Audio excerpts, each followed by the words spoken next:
para jamaah, Bapak Ibu, jamaah Masjid Darussalam Kanigaran rahimahullah. Alhamdulillah pada malam ini kita dapat berjumpa dalam keadaan sehat walafiat, dan malam ini malam Kamis. Setiap malam Kamis ada kajian dan mubaliknya bergantian setiap malam Kamis. Untuk itu mudah-mudahan kita memanfaatkan para jamaah semuanya untuk sambil menunggu sholat isya. Para jamaah rahimahullah, di dalam kesempatan ini tentang arif dalam berdakwah.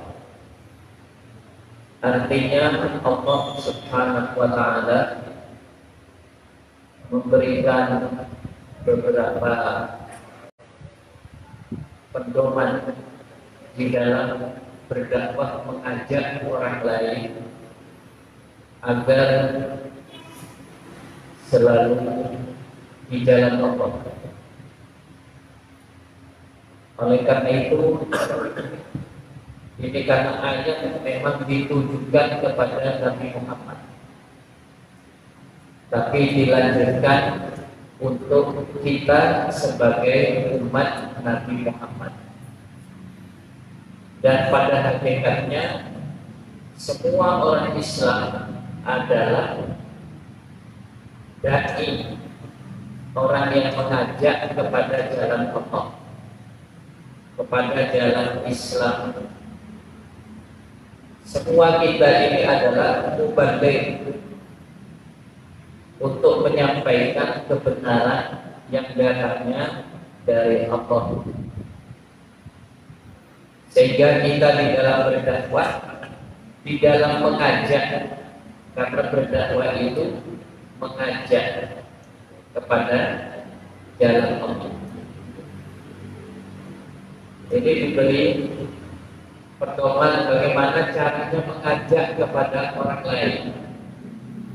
Ini Rasulullah diberi petunjuk-petunjuk oleh Allah Subhanahu wa Ta'ala agar kita, karena kita ini penerusnya, penerus Rasulullah, sebagai umatnya Rasulullah, bagaimana sekiranya kalau kita mengajak orang lain itu yang pertama adalah bijaksana, ya, bil hikmah, yaitu dengan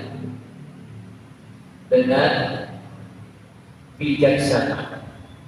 Jadi al-hikmah itu juga dapat diambil pengertian. Al-hikmah itu pengetahuan, ya, pengetahuan yang mendalam, pengetahuan tertentu tentang sesuatu.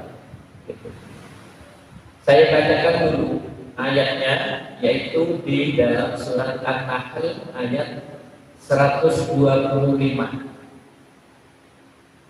An-Nahl 125. A'udzu billahi minasy syaithanir rajim.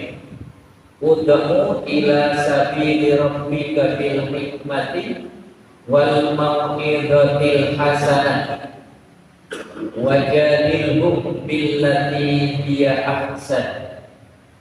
Inna rabbaka huwa a'lamu biman dhalla an sabili wa huwa a'lamu bil muhtadin. Shadaqallahul azim. Jadi di sini ud'u, yang diperintah itu oleh Rasulullah, oleh Allah adalah Rasulullah. Ud'u itu kata kerja perintah.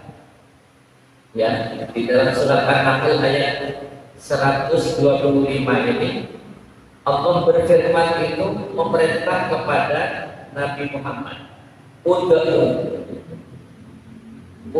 itu ajaklah, ya, atau serulah, ya sama ya, seru, menyeru dan mengajak itu sama, ya. Ud'u ajaklah. Jadi kita ini sekalipun tidak semua orang Islam itu harus naik mimbar, ya. Tidak semua orang Islam itu harus naik mimbar di dalam mengajak orang lain. Artinya di dalam berdakwah itu tidak harus naik mimbar. Kita mengajak orang lain yang tidak sholat saja, ya, ketika duduk-duduk bersama orang lain yang masih belum sholat, begitu dengar adzan kita mengajak untuk sholat, mungkin pertama kali tidak mau, ya. Nah itu disuruh bijaksana, kita nggak boleh memaksa, ya, mengajak orang lain ketika ada adzan untuk sholat. Tidak semuanya langsung mau kalau tidak biasa sholat. Oleh karena itu kita sekali lagi tidak ada paksaan. Jadi ud'u itu oleh Allah diperintahkan kepada Nabi Muhammad, ajaklah. Jadi kalau memerintahkan orang lain itu bahasa Arabnya itu kan ud'u, ajaklah. Dari kata da'a yad'u, kata kerja perintahnya ud'u. Jadi da'a mengajak, yad'u mengajak, ya. Jadi kalau dalam bahasa Arab da'a itu kata kerja bentuk lafal. Kalau bentuk sedang dan angkat itu yad'u. Kemudian menjadi dakwah. Dakwah itu menjadi kata benda, ajakan. Jadi dakwah itu ajakan, atau dalam arti mengajak. Tapi kalau ud'u itu memerintah satu orang, ajaklah. Nah, dalam hal ini ayat ini oleh Allah kepada Nabi Muhammad, ajaklah Nabi Muhammad, ajaklah Muhammad orang lain itu kepada ila sabili rabbika, kepada jalan Tuhan. Sabil itu jalannya, rabbika itu Tuhan. Nah, Tuhanmu itu siapa? Ya Allah. Ajaklah kepada jalan Allah. Jadi orang itu hendaknya diajak ke jalan Allah, gitu ya. Bil hikmah. Yang pertama itu bil hikmah. Jadi bil hikmah itu tadi artinya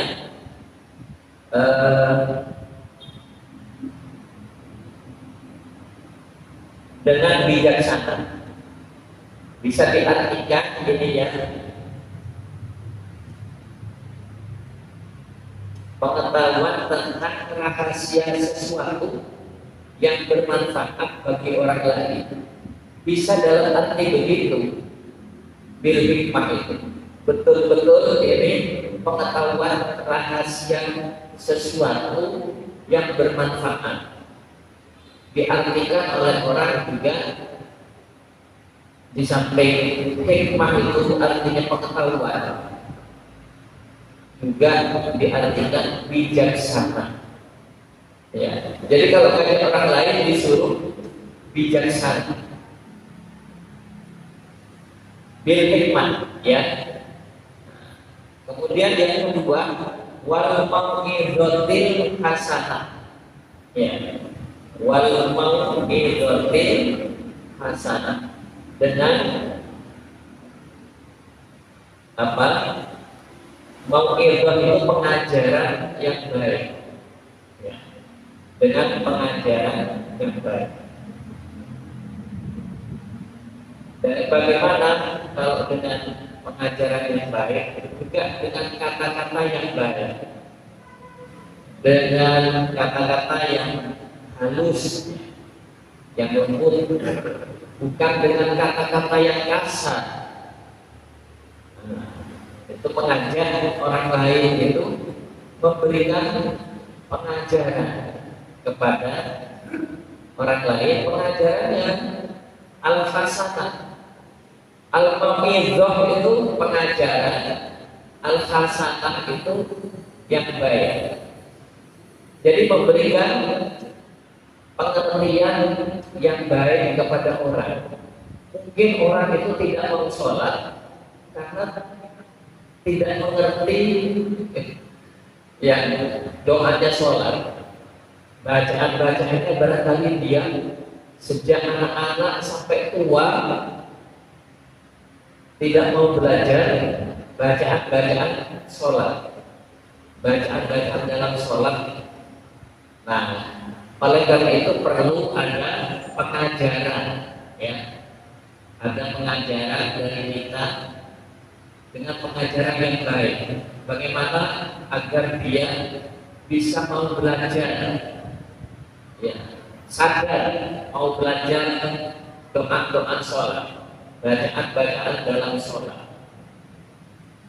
Nah, ini memang perlu setiap orang Islam yang sudah sholat untuk mengajak, sekalipun pertama mereka nggak mau mungkin, ya.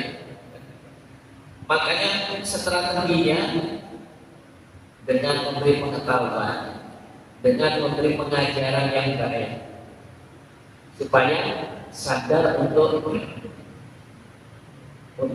bisa sholat, karena memang belum memahami tentang sholat, belum bisa sama sekali tentang sholat. Sekalipun orang itu sudah tua misalnya, ya karena nggak pernah sholat, makanya harus ada yang membimbing, gitu ya.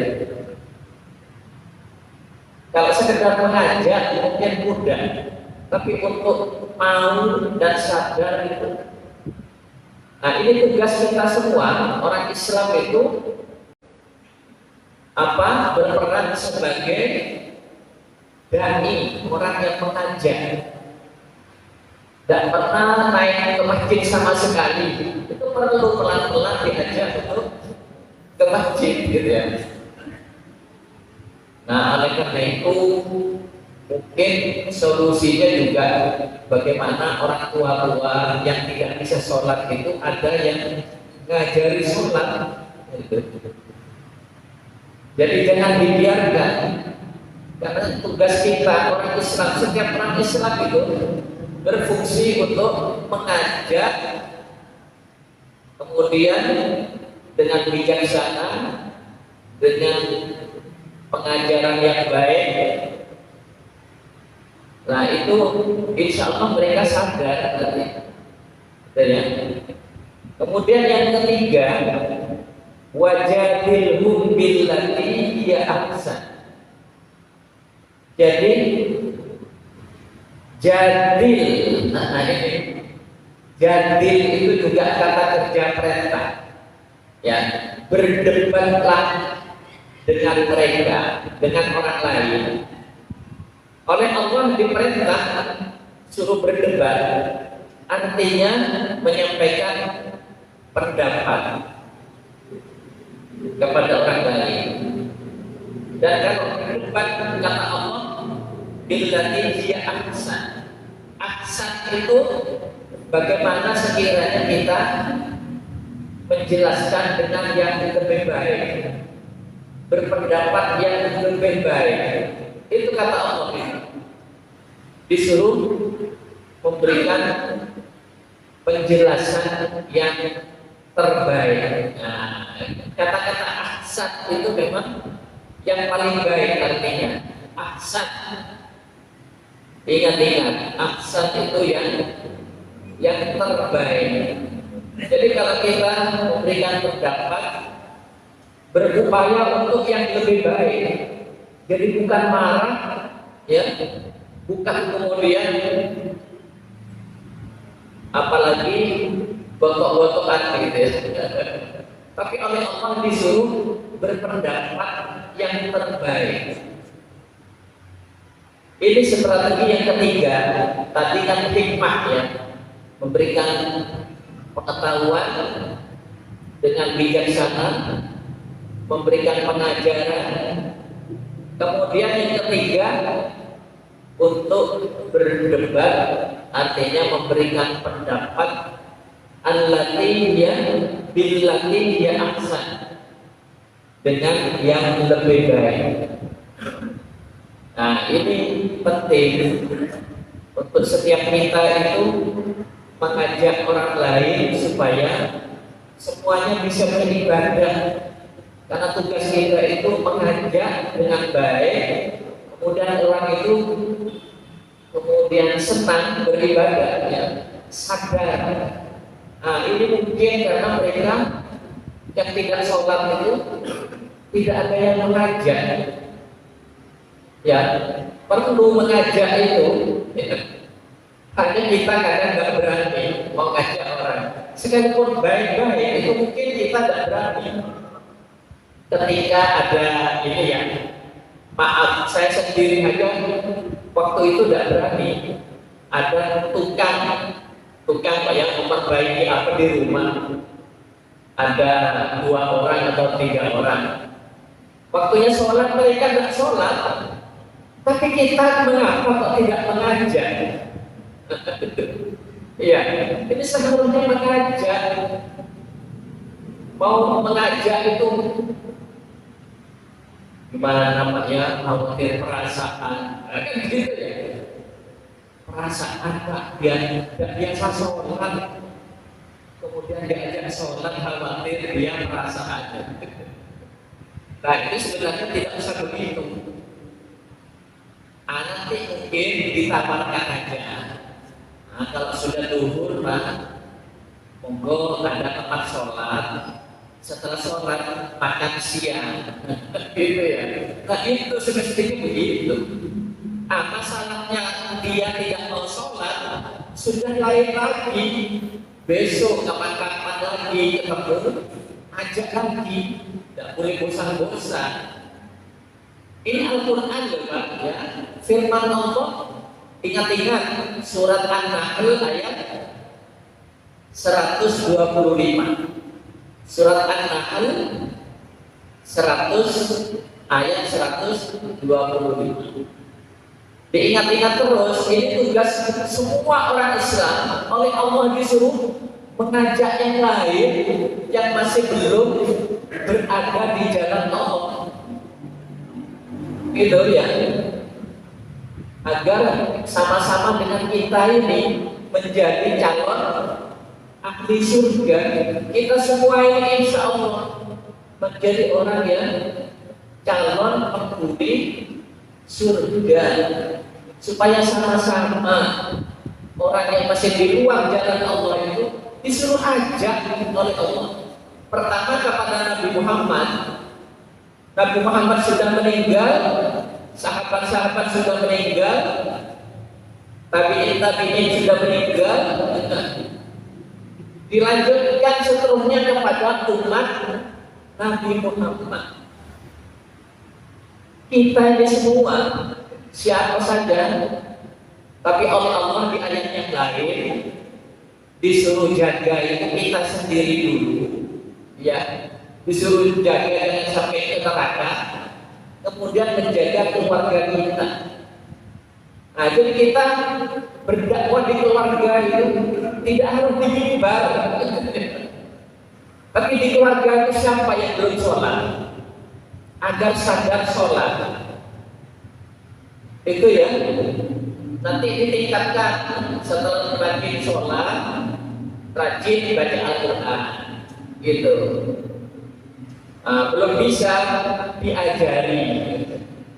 Iya. Siapa yang lebih bisa, yang bisa mengajari. Di dalam hadis Rasulullah dinyatakan, khairukum man ta'allamal Qur'an wa 'allamahu. Khairukum, kata Rasulullah, sebaik-baik kamu sekalian, man ta'allamal Qur'an. Orang yang paling baik itu yang pertama, man ta'allamal Qur'an itu artinya orang yang belajar Al-Quran. Itu orang terbaik menurut Rasulullah. Kemudian yang kedua, wa 'allamahu. Orang yang mau mengajarkan Al-Quran. Itu ya. Yang bisa mengajarkan. Yang belum bisa disuruh belajar. Man ta'allama. Orang yang belajar. Man ta'allamal Quran. Jadi orang yang belajar Al-Quran itu orang yang sebaik-baik di antara kamu. Orang yang mengajarkan Al-Quran, orang yang sebaik-baik di antara kamu. Itu ya, ada dua kelompok itu. Sebaik-baik orang di antara kamu, yang pertama orang yang belajar Al-Quran. Yang kedua, orang yang mengajarkan Al-Quran. Berarti kalau mengajarkan sudah bisa. Ya. Apalagi jadi mau nanti jadi imam, bacaannya harus benar. Itu belajarnya tidak hanya bisa baca. Ya. Panjang pendeknya itu namanya ilmu tajwid. Ilmu tajwid. Kalau panjang pendek itu mat. Mat itu apa artinya? Panjang. Jadi kalau panjang ya panjang begitu. Itu ada di bab mat. Mat itu artinya panjang.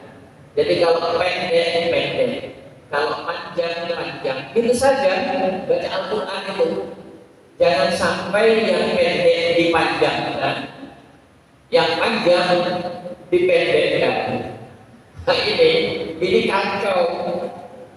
Itu baru masalah mat. Makanya nanti di dalam ilmu tajwid itu mesti ketemu bab mat. Karena macamnya mat itu banyak. Panjangnya berapa ketukan, ada ketukannya. Baca Al-Quran itu ya. Ada yang 6 ketukan, ada yang 2 ketukan. Oh, berarti panjangnya biasa. Kalau 2 ketukan itu panjang biasa. Tapi kalau sangat panjang itu 6 ketukan. 6 ketukan baru setelah 6 ketukan pindah ke huruf berikutnya. Gitu. Itu nanti kalau sudah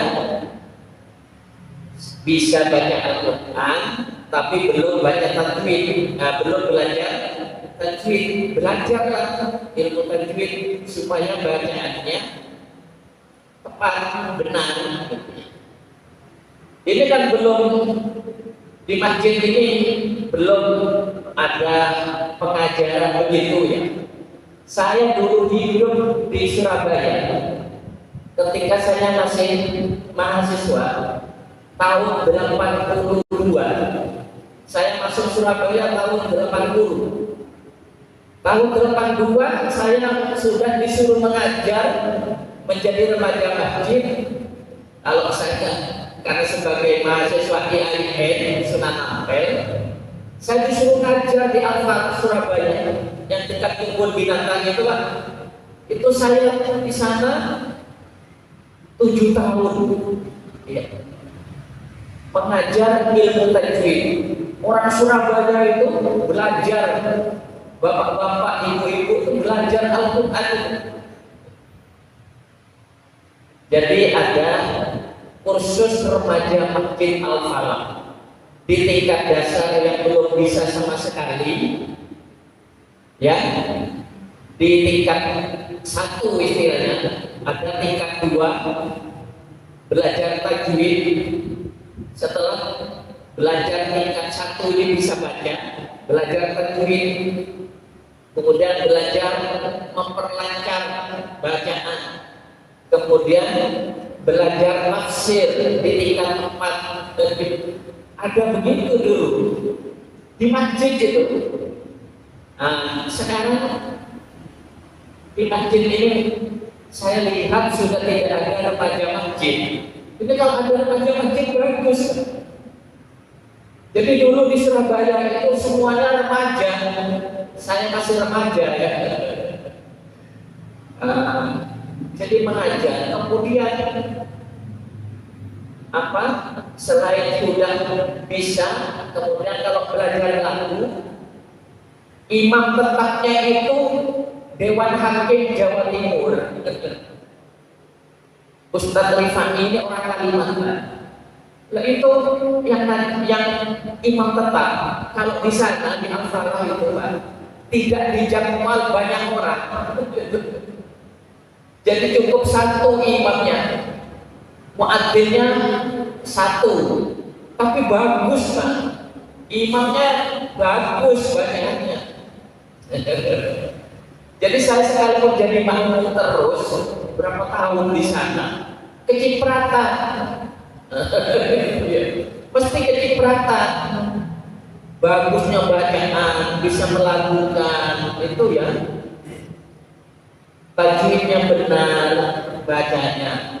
Itu mesti kalau dengan bermakmum kepada orang yang memang ahlinya baca Al-Quran,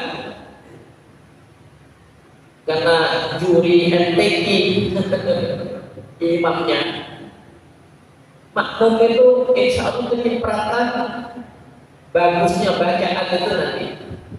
Nah, gitu ya. Jadi kembali lagi kepada mengajak ini. Dan ini berdakwah itu mengajak artinya ya. Jadi kita marilah di mana saja kita berdakwah. Orang yang disebut dai, ya, orang yang mengajak. Kemudian istilahnya selain disebut dai, kita ini semua orang Islam itu mubaligh. Mubaligh itu orang yang menyampaikan kebenaran Islam. Jadi ajaran Islam itu selalu disampaikan, gitu ya, mengingatkan orang yang menyalahi agama. Oke, kita dengan baik-baik menyampaikan.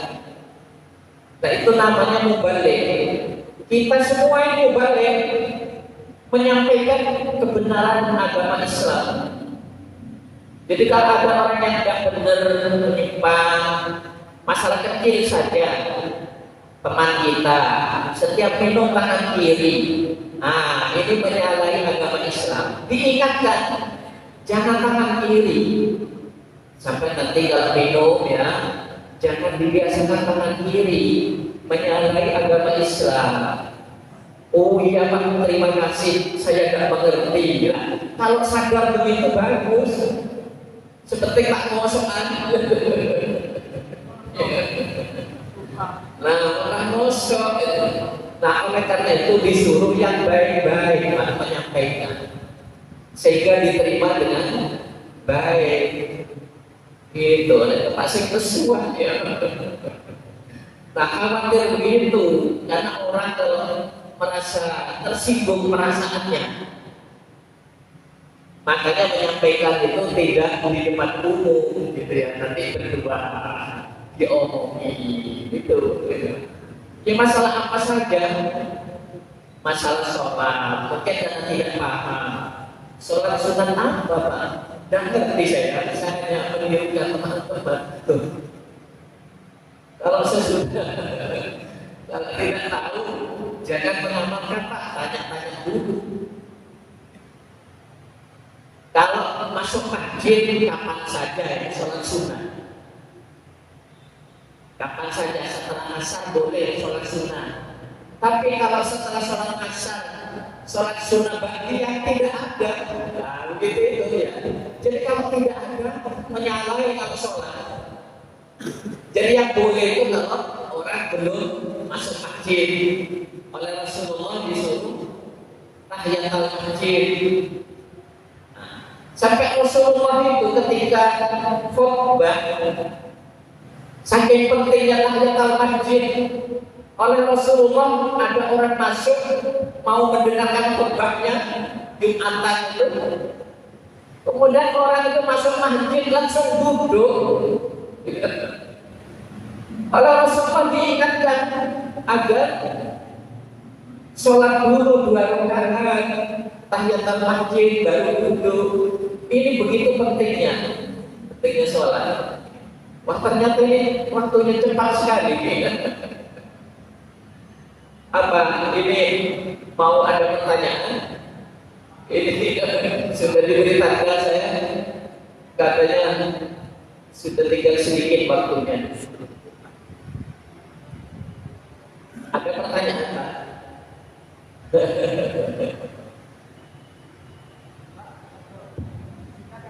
Oke, monggo.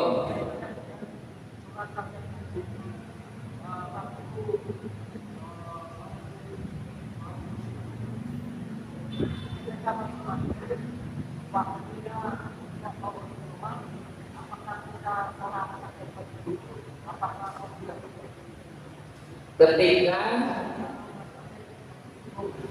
sholat subuh, apakah kita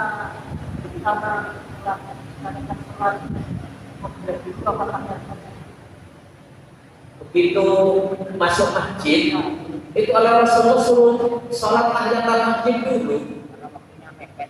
Makanya mepet. Iya, memang syaratnya itu disuruh tahiyatul masjid dulu. Jadi kalau nanti sunnah qobliyahnya, ya, sudah ada waktu ya sudah memenuhi syarat. Kalau kita berdasarkan yang tadi, ketika Rasulullah khutbah, kemudian ada orang jamaah masuk belum sholat tahiyatul masjid, tidak boleh dengarkan khutbah sebelum sholat 2 rakaat tahiyatul masjid. Saking pentingnya sholat tahiyatul masjid. Jadi sekalipun sudah mepet, ya tetap tahiyatul masjid. Gitu ya.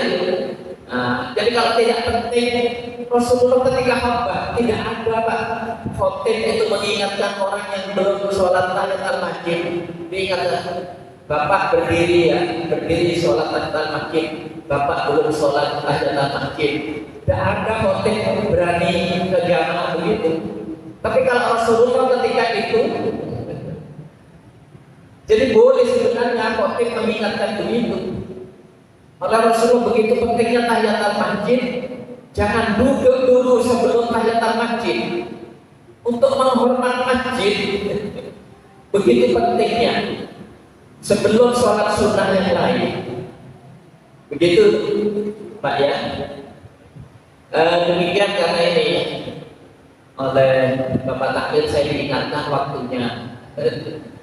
Sudah tinggal sedikit dan mungkin kita akan menutup kajian ini. Sebenarnya 1 ayat aja belum selesai. Tapi ini mudah-mudahan sedikit ini ada manfaatnya bagi kita. Kita diingatkan oleh Allah melalui surat An-Nahl ayat 125 itu, disuruh selalu mengajak kepada jalan Allah. Orang yang masih belum ada di jalan Allah dengan baik-baik, selalu mengajak, tidak ada bosan-bosannya. Karena mungkin keluarga kita juga begitu, ada yang tidak sholat misalnya atau teman, selalu mengajak teman kita agar mengamalkan ajaran agama Islam bersama-sama kita. Demikian, mudah-mudahan ada manfaatnya. Kita tutup dengan membaca doa kafaratul majlis. Subhanallahumma wa bihamdika asyhadu an la ilaha illa anta astaghfiruka wa atubu